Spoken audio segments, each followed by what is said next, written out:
Good day and welcome to SCO BRICS Insight, where we look at what's really going on in the world of the BRICS. Now today I want to talk about Russophobia, and being anti-Russian in Europe can turn out to be a costly and destroy your economy. It appears that the government of Poland, its economy and people have discovered that being rabidly Russophobic can be very damaging to your country and make everything, particularly energy, very expensive. And this has led to the Polish economy shedding jobs at an alarming rate. Now the year 2025 promises to bring a continuation of the period of further significant job losses in the Polish economy. A number of large companies have announced plans for large-scale redundancies. Tens of thousands of people are going to lose their jobs. But that's nothing new. Last year was just as disastrous. Polish industry is being ruined mainly by the high cost of energy resources. The current situation with Poland, like other EU countries, is busy severing its previous economic ties with Russia.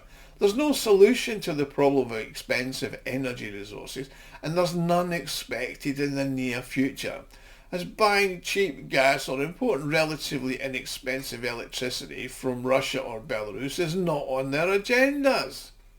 It appears that Polish politicians would rather force their citizens into unemployment, hunger and being cold and dark in the winter to virtue signal their anti-Russian credentials and not buy fossil fuels and energy from Russia. Now before I continue, I'd like to make an appeal. If you like and enjoy my videos, you can help me fund my channel and my website SCOBRICSinsight.com to further develop it. You can do this by making a small donation, which is done by clicking on the thanks button at the bottom of the video screen. Everybody who donates does get a personal thank you from me. And I'm thanking you all now just for watching, because every view is important. Now, even the Polish press is sounding the alarm. Foreign investors have started to leave the country in droves. Since the spring of last year, there's been regular reports of mass layoffs by foreign companies in Poland. According to the Polish National Statistics Office, in the spring and summer of last year, more than 16,000 workers were laid off by 175 companies. At the beginning of August, for example, the European logistics giant PKP Cargo announced the imminent dismissal of 4,000 employees at its Polish branch. The Polish branch was the largest rail freight operator in the country and the second largest in the EU. In the end, the restructuring carried out reduced the number of employees by 30%. Now, the American clothing and footwear company Levi Strauss has warned of its closure of its plant in Plock, which has actually been in operation for more than 30 years, and the dismissal of all of the 800 workers. Now, the French company Michelin has decided to close its truck tyre production in Alsden. The Swiss company ABB has announced the closure of its low-voltage motors plant in Alexandro-Lutsk with the dismissal of 400 workers. The same company has announced the dismissal of 600 workers at its plant in Kłodzko. Now, multinational car manufacturer Stellantis is closing its engine production in Bielsko-Biała, and they're laying off 500 people there. And the Swedish vehicle giant Volvo Buses is closing its production plant in Wrocław, laying off over 400 workers. American Lear Corporation, which makes car seats and car electrical systems, is closing its plant in Piotrków, and it's laying off 1,000 workers. Now, public sector companies in Poland are not faring much better than the private sector. Of 24 companies controlled by the Polish state, 13 have recorded serious financial losses. For example, Grupa Azoty, which is Europe's leading fertilizer producer, has made a loss for the 9th consecutive quarter. The company recently stopped producing ammonia at its own plants. Now, this was due to the significant increase in production costs and partly due to the European New Green Deal policy, under which authorities require factories and plants to reduce their so-called harmful emissions. Now, the management of Grupa Azoty complains that high electricity prices are ruining them. They're not alone, are they? In the recent past, Polymex Mostal, the consortium, undertook to build a coal-fired power plant for Grupa Azoty, but it failed to complete the job on time, and in December, Azoty filed a lawsuit with the Lublin District Court demanding that Polymex Mostal pay 249 million zlotys, which is about 60 million in penalties. Now, the annual results of PK Orlen, the state-owned company specialising in oil refining, were also very disappointing. Its net profit was down to 220 million zlotys, which is 94% down on the previous year. This is despite the fact that until recently it received Russian oil, which is actually cheaper than the alternative Azerbaijani oil they're now using, which the Poles bought in the Czech Republic, which was delivered on the exception to the Russian oil embargo granted by the EU to the Czech Republic, Hungary and Slovakia. Now, the start of the new year in 2025 has brought even more bad news. The biggest job cuts are planned at the Polish post office, Polska, where up to 10,000 people are going to lose their jobs. Major layoffs are also expected in the household appliance industry. Beko Europe is closing its factories in Lodz, which will mean the loss of 1,100 jobs. Another 700 will be laid off at the refrigerator factory in Wrocław. Polish household appliance manufacturer Amica also announced job losses of 450 jobs. Now, the industrial group Akimia Borzoi, which is the capital group, plans to make 300 people redundant. In the automotive industry, alarming signals are coming from another branch of the Lear Corporation, which plans to lay off another 688 workers at its plant in Wrocław. These redundancies will take place in stages until March and affect both production and office staff. And the Polish branch of the US car parts maker Shiloh Industries is also planning layoffs.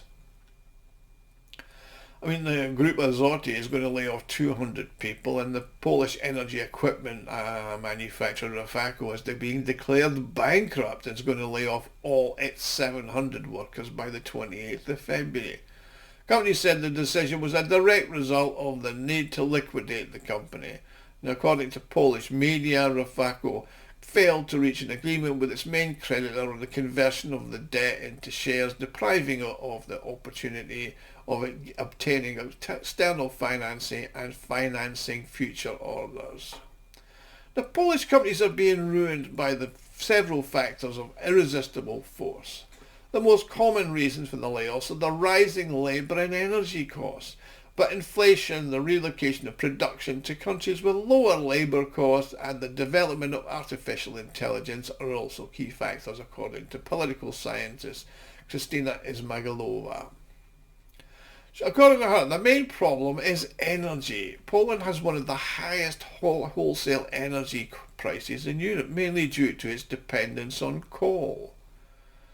This means, of course, that Western companies are leaving Poland because of moving their production to East European countries like Bulgaria, Romania, and North African countries, plus Asia. Manufacturers are being forced to do so by a predicted continued rise in electricity, gas and heating costs. No companies can continue to do that. These are problems Polish industry are growing, and Polish entrepreneurs are also having to compete with foreign companies that have access to much cheaper energy, complains Anizeta Zelenska, who's a journalist at the Money.pl portal. She spoke to Henry Kalitz, who's the head of the Polish Chamber of Industrial Power, Engineering and Energy Consumers, who lamented we have less and less time to change this situation before we basically go bankrupt. He said last year the Polish Forum of Energy and Gas Consumers, which brings together the country's largest industrial users of fuel and energy, sent a panic letter to the Prime Minister Donald Tusk. Yeah, that's the former EU president and who fully backs all the EU energy projects. So I wouldn't imagine they'll get any change there. Their message was basically, this is an expression of desperation, and they said we wanted to alert the Prime Minister to the increasingly serious situation in the industry, which is being projected into the economy as a whole, and we're already into recession. He said the situation would be even worse if it weren't for the temporary freeze on electricity prices that were recently extended into the middle of 2025. Now, the cost of electricity is still going to remain at its current level of 500 zlotys, which is over $120 per megawatt hour, which is actually lower than the market price of 623 zlotys. Now this measure, according to preliminary data, will cost the Polish budget 6 billion zlotys in the form of additional compensation required from the energy suppliers to compensate them for these subsidied prices.